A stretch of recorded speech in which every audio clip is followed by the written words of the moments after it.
MASANA MASABU convener AMADI co-convener HAIJABA Meeoi Kharana Semlamba Lup Manipur Youth Front MYF Khudak-Tagi Msf na Thingjille HAINA Manipuri Student Federation ki General Secretary SUNDAR KHUMAN na PHONGDORAKLI MSF ki Meeoi Loisangda pangthokiba paugi mifam amada mahakna makha taraduna MSF ki mingchat thinaba lanai gi interest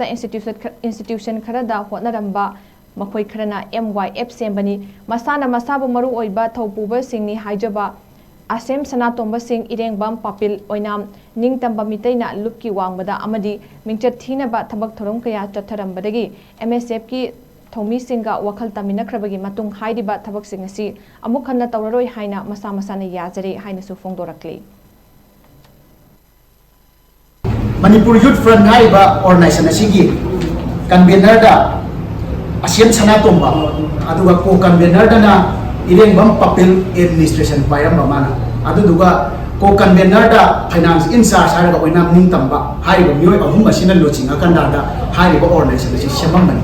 aduga sigum bai ko gi laiba ki luraba tanja sida sumaina tongan tongan masagi lana interest da khudong chaba phangna ba da